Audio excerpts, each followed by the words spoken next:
existem bons estudos sobre isso ainda. Mas eu vou falar de alguns pontos que seriam importantes que tivéssemos noção na nossa dieta.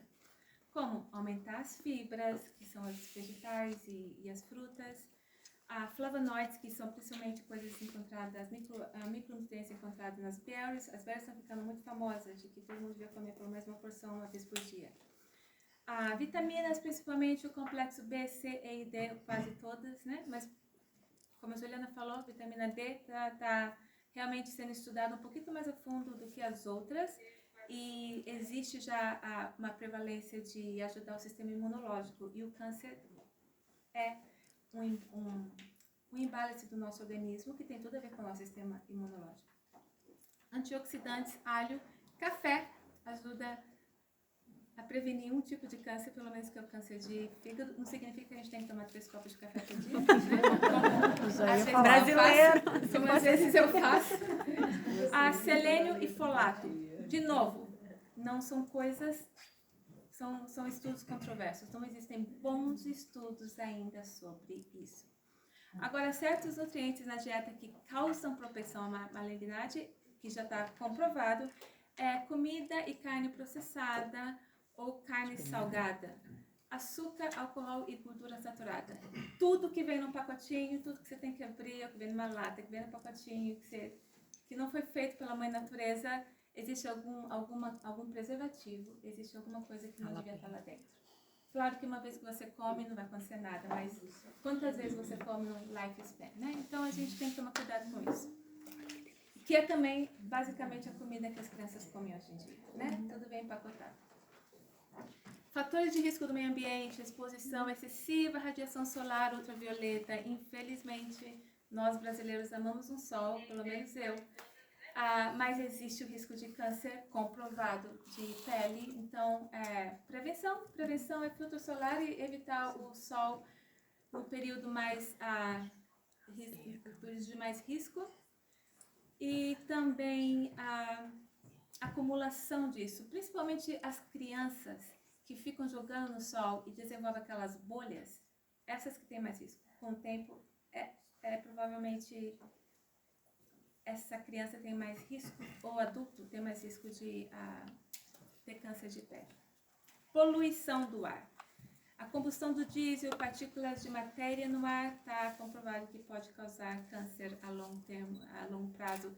Arsênico, claro, tudo que eu estou falando é uma exposição prolongada, né? Porque também não é assim, veneno que você vai tomar e vai ter alguma coisa. Mas arsênio está relacionado com água. Tem muito arsênio, existe arsênio em alguns tipos de água. Então, é importante, se você tomar água da torneira, checar na sua comunidade, no seu county, se tem arsênio ou não, que tipo de filtragem eles fazem. E não fique achando que a gente compra na garrafinha, que também está totalmente sano, não está. Tudo vai depender da... Eu pesquiso, na verdade. Eu compro às vezes de garrafinha, mas na verdade, eu pesquiso o que tem em cada coisa, em cada garrafa. Porque, na verdade, não significa porque você comprou, é mais saudável que a cada torneira, muitas vezes. Químicos como formaldeído. Eu coloquei essa palavra aqui porque é uma palavra, é um químico muito usado. Não existe nada mágico. Tem que ler as coisas que vocês usam nas suas casas e as coisas que vocês usam no seu corpo. Inclusive, muitas coisas relacionadas com produtos de cabelo tem formaldeído. Progressiva. A progressiva. Não queria falar isso, mas é verdade. É o formol, gente, é o formol. E também pintura das casas. Nós médicos, a pediatra, uma das coisas que eu sempre pergunto para a criança: sua casa é muito velha? Quanto tempo você vive lá? Plomo na pintura. E eu coloquei alguns nomes de pesticidas, porque também está na moda agora pesticidas nas frutas e verduras. Está todo mundo comprando orgânico. Eu compro orgânico, porque na verdade eu não quero pesticida. De novo, todas essas coisas não existem estudos comprovados, mas eu acho que na vida real a gente vê isso acontecendo, né? Então, tem que ler a bula de tudo que se compra. Eu leio, eu já me acostumei com as coisas que eu acho mais saudável, que não é. E tentar o melhor que a gente pode para ter uma vida mais saudável.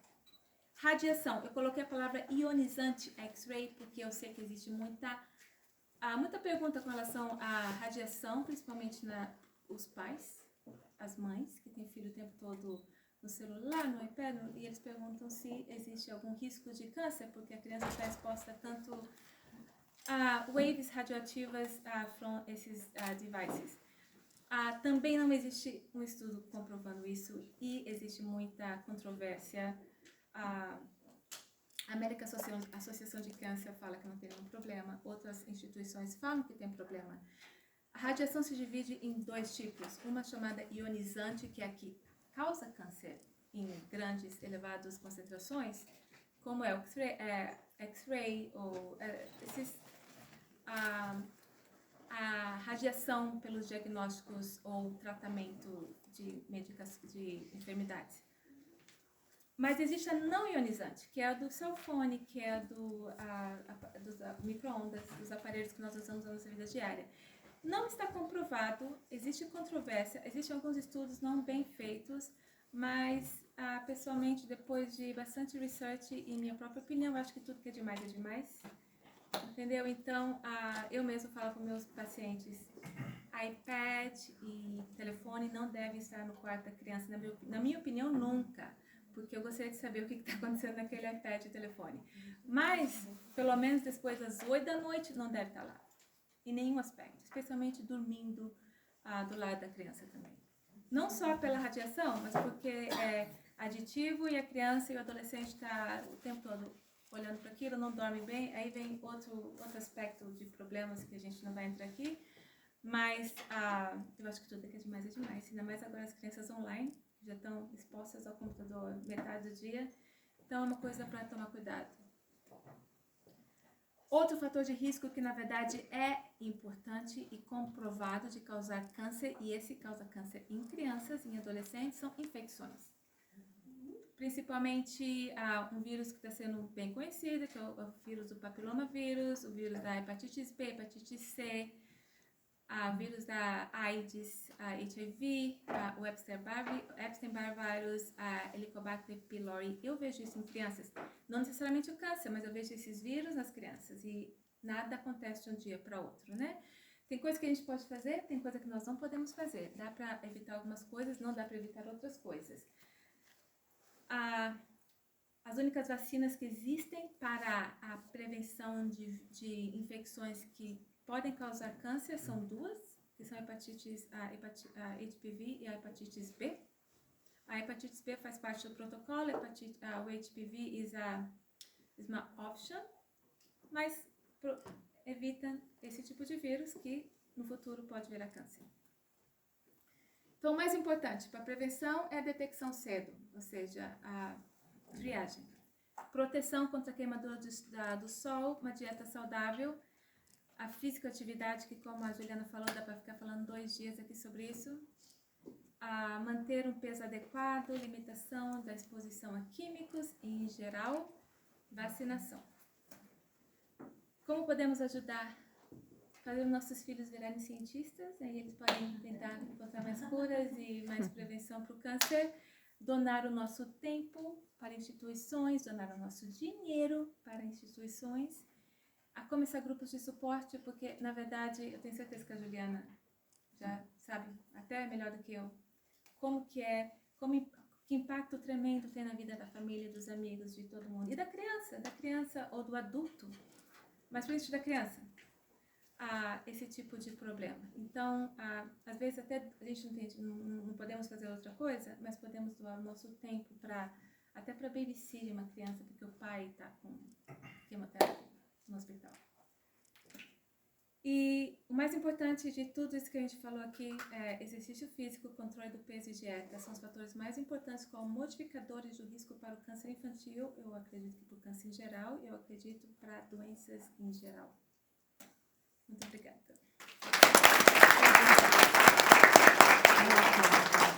Alguma pergunta? Tem muitas. Esse mas é um tema muito extenso. Muito extenso. Eu tenho uma pergunta. A vacina do HPV, a gente vê só em meninas. O menino também pode tomar? Pode e a deve. De HPV também? Pode e deve. Na verdade, o vírus do HPV não é um vírus visível, na maioria das vezes. E é por isso que nós recomendamos a vacina. E o menino, sim. O problema é que o menino geralmente, mas também pode ter, não é o que vai ter o risco de câncer, mas existem também câncer nos meninos por HPV, mas o mais comum é nas meninas. Então, por isso que tem essa ideia de que só as meninas devem ter o vírus. Mas o menino também pode ter o vírus e o menino passa o vírus. Então, sim, ele tem que Qual a receber idade vacina. que é Depois dada a dos 11 anos de vacina idade. de HPV? É uma Na dose verdade, só? são 3. Ah, E depende da idade, pode ser 2 ou pode ser 3. Se começa muito cedo, a gente só dá 2. Se começa aos 11 anos, a gente dá 1 a 6 meses depois e acabou. Se for depois dos 13, 14 anos, nós damos 3. Na verdade, a idade desamena. A idade é antes de ter contato íntimo, que é como você pega então esse assim vírus. que a criança começar a ter... Antes. Antes. Não, a ideia é antes. Antes, ok. Não se deve dar antes dos 11 anos de idade, Ok. porque o protocolo para ser seguro é depois dos 11 anos de idade. Tem pais que não querem dar aos 11 anos de idade. Eles me perguntam, posso dar aos 15, aos 16, 17? Assim, você pode dar aos 30, aos 40, aos 50. Contando que seja antes de ter atividade nesse aspecto. Então... Pergunta, porque meu filho tem 12 anos e eu levei ao pediatra e a pediatra perguntou se eu queria que ele tivesse essa vacina, o HPV.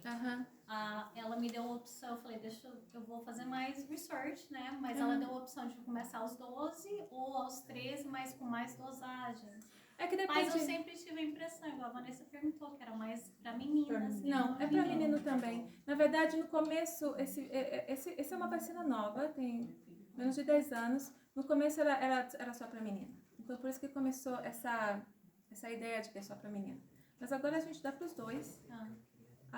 O benefício é pros dois, porque existe comprovação agora de adolescentes com câncer pelo HPV, homens. Então, sim, nós damos pros dois. Doutora, e o câncer, o HPV, ele no menino, pode até ser ignorância, ele vira o quê? Um câncer de próstata? O que é? Não, o câncer de HPV é um vírus da classe do herpes virus, mas é um vírus que causa, que é aquele que geralmente não é visto a olho nu, apesar que pode ser visto, porque causa essas warts, verrugas. Mas nem sempre necessariamente tem verruga. A pessoa pode estar portadora, a maioria é portadora, sem estar com as verrugas. E geralmente na parte ginecológica do menino ou da menina. Muito mais comum do menino. Aonde ele pode pegar o câncer? Aonde essa parte ginecológica tocar, né? Pode ser em qualquer lugar onde tocar, que seja mucosa. Contato com a mucosa. Então, cuidado com a mucosa pode ser também na boca. O contato com a mucosa pode ser em qualquer área que seja mucosa. Não é na próstata. É na área genital, ou na boca, ou qualquer área que seja mucosa que esteja em contato. No ânus. Also larynx. Ou na área orofaríngea, qualquer lugar na orofaringe. Seja na boca, na faringe, na laringe, porque se tiver contato com o vírus. Na mucosa é quando você pega. Não é pele, é mucosa. Ok. Danila queria fazer pergunta. Danila, pergunta? Alguém tem pergunta? Não. Mas essa pergunta do HPV é bem interessante e importante. Primeiro porque essa vacina não é obrigatória, então os pais não se sentem na obrigação de dar. Eu não gosto de dar também sem que os pais conheçam. Não gosto de dar nada para o filho de ninguém sem que você saiba o que estamos dando para você. Eu acho que uma vacina é praticamente uma das únicas que evitam câncer. Né? Então eu sou partidária. Mas é uma coisa que eu acredito que os pais tenham que estudar, analisarem, pesquisarem, perguntar para o pediatra ou para o médico de cabeceira para ter mais informação. Existem efeitos colaterais dessa vacina para as crianças? Eu vou dar a resposta que eu dou para todos os meus pacientes quando me perguntam isso. Tudo existe efeitos colaterais, inclusive Tylenol. Eu já tive pacientes que morreram de Tylenol depois de uma cápsula de Tylenol. São comuns? Não. Eu nunca vi nenhum efeito secundário pela vacina de HPV. Na verdade, eu pessoalmente nunca vi nenhum efeito secundário de nenhuma vacina que eu já dei para um paciente, a não ser efeitos como febre ou locais, né? Se existe a possibilidade de ter algum efeito, existe. Se você for ver a lista de qualquer medicação que você toma, você vai encontrar pelo menos uns 30, 40 coisas que podem passar. Então, eu não vou falar que não existe a possibilidade de acontecer nada. Nunca vi e é muito incomum. Quantas doses você orienta os pacientes a tomar do HPV? Eu não vou por orientação, eu vou por guideline. Tá? Depende da idade, é 2 ou 3. Depende de quando você começa.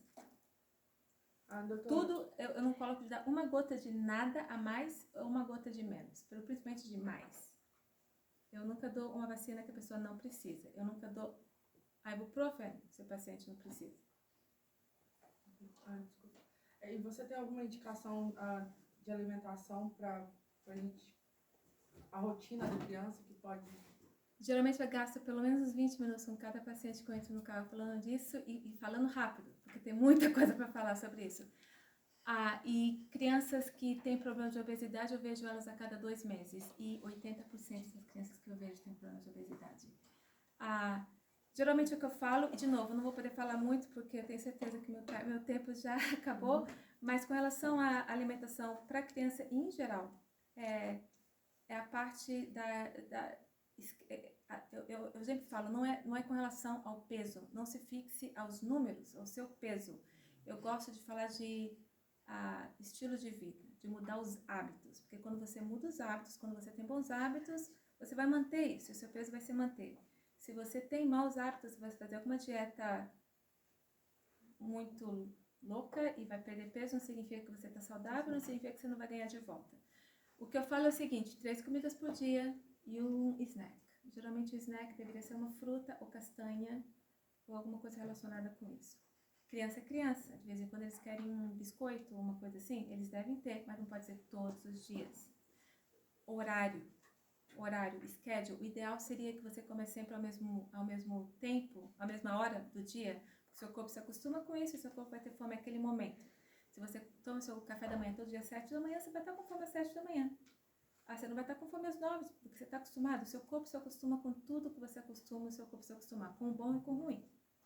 Então seria 3 vezes por dia, não comer o tempo todo, não comer snacks, não importa nem que seja uma cracker, uma coisinha. Esse é o problema, as crianças estão sempre comendo alguma coisa. Você vê as mães todas com bolsa, com um montão de ziploc bag, cheio de coisinha para o dia inteiro. A criança não para de comer. Mãe acha que a criança tem que comer o dia todo. Não, a criança tem que comer 3 vezes por dia e um snack. A outra coisa que eu falo é só água, não suco, não soda, não. Na verdade, leite, 1 copo por dia é suficiente para uma criança que tem mais de 2 anos de idade. Só água. Tudo na vida é um balance. Claro, você vai num birthday party, você quer um copo de um suco, tudo bem, mas não pode ser todos os dias. É saudável para a criança tomar almond milk instead of leite de vaca? Depois dos 2 anos de idade, sim. Porque, na verdade, o que a gente está olhando no leite de vaca não é o leite de vaca por si. Quase que, na verdade, são as coisas que existem no leite de vaca, como cálcio, como vitamina D. A maioria dos almond milk que você compra na store, na grocery, nos mercados, eles têm cálcio. Eles adicionam cálcio.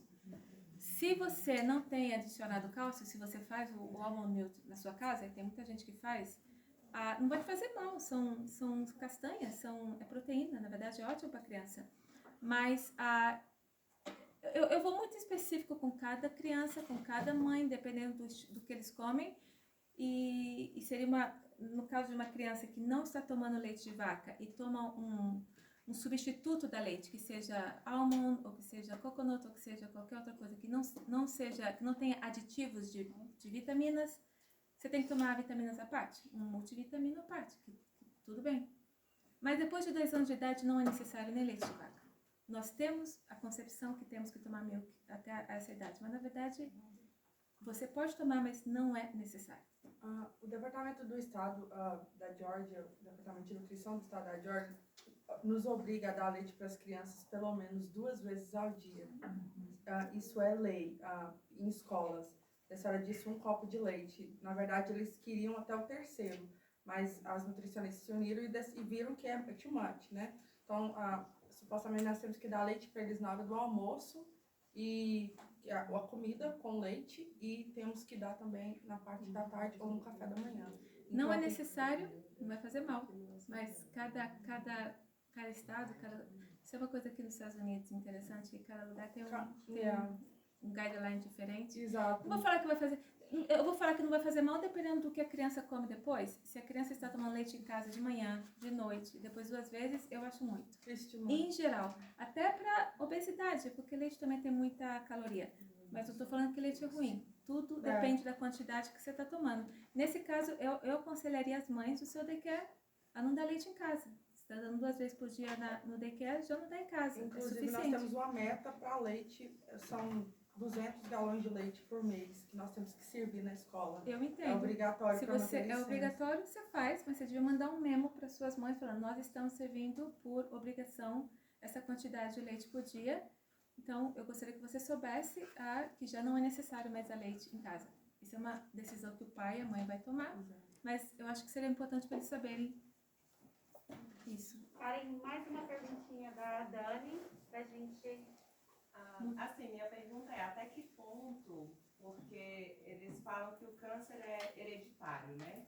Então eu descobri que meu pai tinha câncer, já era estágio 4 e tudo. Então, assim, me preocupa um pouco até que ponto eu posso passar isso pro meu filho, porque tanto o meu pai, ele faleceu de câncer, e a avó paterna, ela também teve um câncer No mesmo no lugar? seio, Foi né? o mesmo tipo de câncer? Não, foram diferentes. Porque ela foi breast cancer e meu pai foi no induto do fígado pro sistema digestivo. Então, assim, até que ponto que seria as precauções que eu e ele teríamos que tomar para isso não seguir, né? Até que ponto ele realmente é hereditário ou não? Tudo depende. Depende muito do tipo de câncer que você teve. Eu não acredito que no caso do seu pai e da sua avó tenha nenhuma relação com o outro, porque são 2 cânceres muito diferentes. Aí, de novo, eu diria de volta, eu acho que seria o risco da população geral. Você teria que cuidar do meio ambiente e da dieta e de tudo. Eu não pensaria que você tem um risco maior. A não ser que você saiba que a sua avó que teve... Meu pai, a pessoa que teve câncer de mama, como o Dr. Kema falou, tivesse alguma genética predisposição, existe sempre a possibilidade que essa genética predisposição você passou. Mas eu geralmente não me preocupo com isso. E eu não me preocupo, por exemplo, também com, que eu respondi, eu não me preocupo com números do peso. Quantos quilos eu tenho que perder? A gente está falando de uma criança de 7 anos. Eu não vou falar nunca quantos quilos uma criança de 7 anos tem que perder. Eu falo como mudar o estilo de vida, porque essa criança não vai continuar ganhando peso tão rápido. No seu caso, eu acho que tudo na vida que você pensa demais e que você fica muito preocupada vira de estresse, que causam outros problemas, como a Juliana falou. Mas se você tem um bom estilo de vida, seu filho tem um bom estilo de vida, o risco de ter qualquer coisa diminui. Doutora, fala onde você está atendendo, porque você mudou de trabalho e as brasileiras adoram ter uma médica brasileira. Eu te mando depois Se alguém quiser, cartão. a gente pode mandar o contato. Mas ela mudou, está numa clínica nova e... No próximo. Tá bom? Na verdade, eu estou na comunidade brasileira. Agora, gente, nós temos uma participação mais que especial da Tati Lucas, né, Tati? A Tati vai contar pra gente a história dela, como que foi, e ela, acho que esse é o primeiro evento, né, que você tá realmente aparecendo em pessoa, e ela vai já está fighting por essa causa, né, Tati? Bem-vinda. Um pouquinho de você e a gente está muito feliz que você está aqui. Eu estou muito honrada de estar aqui, né? Porque quando a gente passa por isso, a gente nunca acha que vai ser a gente, né? E quando é a gente muda completamente a visão. Então, eu estou honrada de poder estar hoje falando para vocês sobre um pouquinho desse ano que eu passei. Eu fui diagnosticada em setembro do ano passado. Mas antes disso eu quero falar uma coisa, o câncer me deu alguns poderes especiais que eu falo, né? E um deles, posso ter alguém para me ajudar aqui rapidinho? Cadê a Vanessa? A Ju, vem cá, Ju, só preciso me ajudar, eu quero mostrar uma coisa para vocês. Antes disso, uma das coisas especiais que eu ganhei com o câncer foi isso. Não sei se vocês sabem o que é isso, mas vamos descobrir. Agora, hoje em dia, eu tenho várias Tatis, né? Eu tenho a Tati que tá com pressa, né? Eu vou no shopping correndo, pegar alguém, alguma coisa. Eu uso essa Tati aqui, né? Essa Tati é quando eu quero ficar bonita, ou sexy, né? Ou eu quero ser loira, porque eu nunca fui loira, agora eu posso ser. Então tem essa Tati também. Essa Tati aqui eu vou mostrar por último, porque é uma Tati que eu me arrependi. Hairbrush. Ok. Essa Tati é quando eu tô com frio, né? Então tá frio hoje, eu tô com essa Tati aqui. É muito legal, é legal porque eu me arrumo em 1 minuto agora. Não tem mais aquele tempo que eu ficava lá, né? Me arrumando cabelo, me arrumando tudo. E eu tenho a Tati oficial, que é como o meu cabelo era. Que eu comprei logo, que aconteceu tudo. Eu não usei muito perucas, mas esse aqui é mais ou menos como que era o meu cabelo, eu acho. Né, Ju? Era. Vai ficar de novo. Não, gente, E aí, a minha última peruca, que eu tenho mais umas em casa, mas a minha última que foi, que eu descobri que nunca comprei nada na Amazon por $10. Se comprar alguma coisa na Amazon por $10, não vai ficar legal. Então, essa aqui eu só usei em casa. Oi? You can take it. Here, present. Tem pior, não tem nada. Nem usei. Não tem Covid. Não tem Covid. Bom, a gente tá brincando um pouquinho pra descontrair, mas porque o assunto é sério, né, gente? É uma coisa que eu fui diagnosticada em setembro. E foi uma jornada difícil. Eu fiz 6 meses de químio, eu acho que foi... A Ju, inclusive, levou até comida pra mim, né, Ju? Gostei do seu macarrão lá, muito bom. Foi muito difícil. E a gente pensa que é só o corpo que quebra, mas quebra a alma, quebra o espírito, quebra quem você é, por que eu tô aqui, por que eu, por que agora, né? Eu tenho 2 filhos, uma menina que foi pra faculdade, um menino de 13 anos. Então, ela... na transição de sair de casa, ele na transição da puberdade.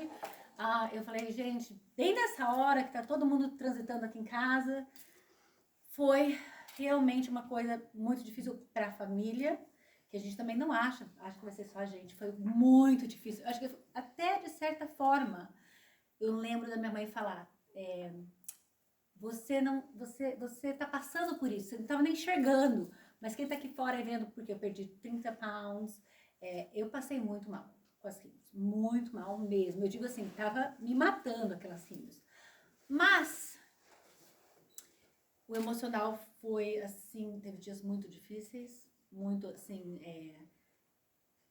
eu aprendi uma coisa, a morte é o melhor conselheiro da vida. Porque era cara a cara com a morte. Às vezes eu tava sozinha no meio da noite, eu acordava, eu não tinha ninguém assim, tipo, que eu iria conversar. Eu sentava no meu backyard 2 horas da manhã e ficava lá, Deus, olhava pro céu e falava, por quê?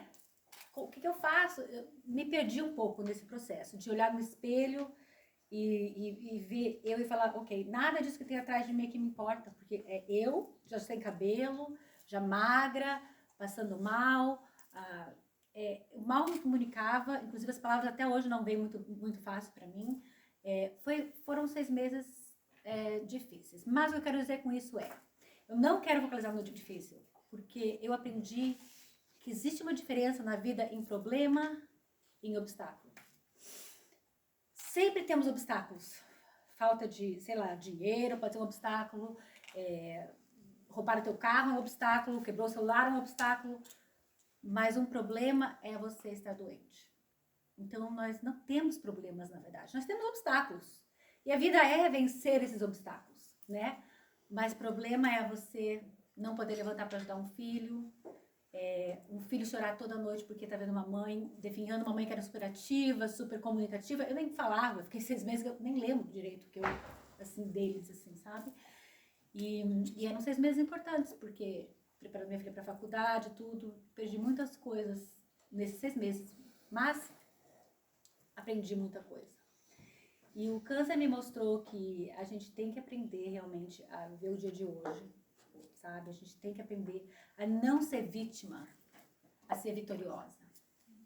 Porque, claro, todo mundo tem seu o dia mal. Eu não vou ser hipócrita e dizer, não, foi maravilhoso eu ter tido câncer. Antes de ter câncer, eu falava, é um presente. Antes de ter câncer, não. Antes de começar o tratamento. Eu falava, é um presente, eu vou aprender a ver a vida com outros olhos. Não é um presente agradável, mas tem sim um lado bom. Mas teve sim dias difíceis. E eu acho que quando a gente passa por uma coisa assim, a gente realmente vê a vida com os outros olhos. Eu lembro a primeira vez, não muito tempo atrás, que eu fui levar minha filha no dentista, dentro do carro eu chorava. Falei, mãe, o que está acontecendo? Eu falei, nossa, faz tanto tempo que eu não dirijo esse carro para te levar num dentista ou em alguma, sabe? Ou que eu vou com você. Aquilo me comoveu. Eu olhava o céu azul e falava, nossa. Ou um dia que eu acordei com menos dor, porque eu tenho dor até hoje. Eu falava, nossa, hoje eu acordei sem toda aquela dor. É um dia maravilhoso. É um dia tipo, que eu ganhei na lote. Eu falo, que maravilha. Eu acho que tudo isso ainda vai passar. Eu ainda estou em tratamento, ainda estou fazendo químio. Eu tive um tratamento mais longo, porque eu tenho o HER2 positivo. E o meu também é genético. Então, eu acabei fazendo uma mastectomia. Eu retirei, eu fiz o DIAP flap, que é tirar, é tipo o tum-tuck, né? E refiz os seios. E a recuperação dessa cirurgia foi cansativa, foi tudo tranquilo, graças a Deus, não teve nenhum problema, mas foi difícil recuperar. Eu não tinha feito nenhuma cirurgia antes, então pra mim foi, nossa, uau! Pra quem nem tomava Tilenol com dia dor de cabeça, foi uma coisa muito difícil de aprender a tomar tudo isso e receber tudo isso e ficar de bem com a vida, tendo que passar por isso. Mas é isso que o câncer me ensinou, que você sempre vai ter um problema. Sempre vai, vou mudar essa palavra, sempre vai ter um obstáculo. Problema eu tô tendo agora, com a minha saúde. Mas antes eu tinha obstáculos, e eu via eles como problemas. Isso aqui é um problema, isso aqui é o final do mundo, isso aqui não sei o que lá. Não, enquanto você não estiver numa cama de hospital, nem pense que você tenha problema. Você tem um obstáculo que você pode vencer, você tem saúde, você tem energia, você pode tudo, tudo. A gente pode tudo, a gente pode muito mais do que a gente pensa que pode. Isso é outra coisa que o câncer me mostrou. Muito mais do que a gente acredita que a gente pode fazer. A gente pode. Meu corpo fala, meu Deus, já tô quase, assim, não tô 100% recuperada, mas eu achei que eu ia morrer. Eu me senti morta. E eu tô bem. Eu tô com uma cara de saudável, como a doutora disse. Eu tô, sabe? Então eu acho assim que é uma coisa que a gente consegue bounce back. Então, a gente tem que ter paciência, força, mas tudo passa. A gente consegue, tudo passa. Até uma coisa tão séria dessa, passa. E a gente pode plantar novas sementes, fazer novas coisas, aprender, ensinar novas lições para as pessoas ao redor da gente, né? Então, eu vejo isso realmente que foi um presente. Não desejo esse presente para ninguém, mas foi um presente que eu senti que mudou minha vida. E escolher não ser uma vítima, e sim ser uma vitoriosa. Não usar isso como coitadinho de mim, mas usar isso como, ok, aprendi isso, vamos pra frente. Nunca mais serei a mesma, eu sei disso. Mas as diferenças me fazem uma mulher mais forte, e hoje eu me sinto realmente como uma guerreira, como é que eles chamam? Vencedora. Sobrevivente. Hoje eu entendo, realmente eu me sinto como uma sobrevivente.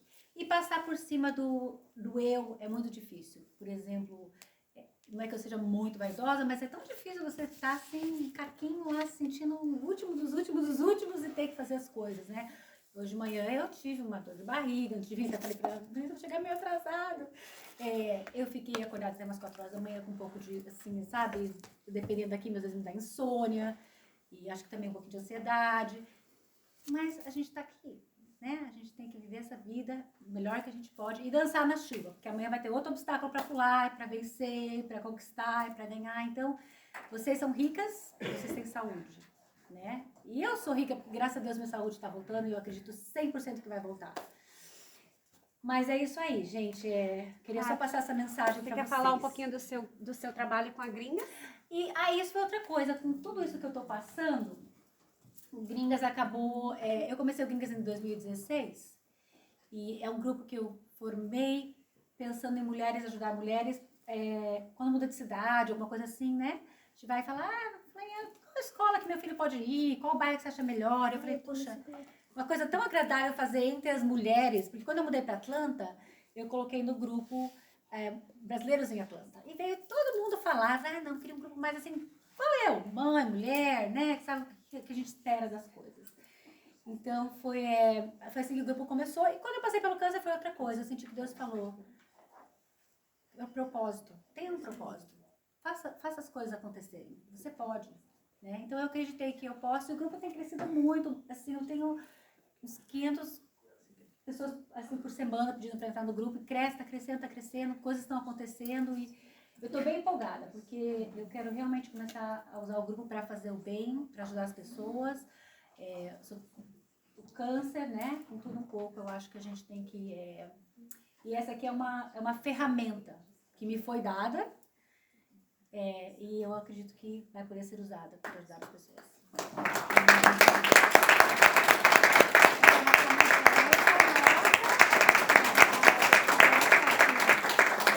Uma camiseta nossa, que é essa daqui, e principalmente sobre o GAMO, que o GAMO é o nosso grupo de apoio à mulher.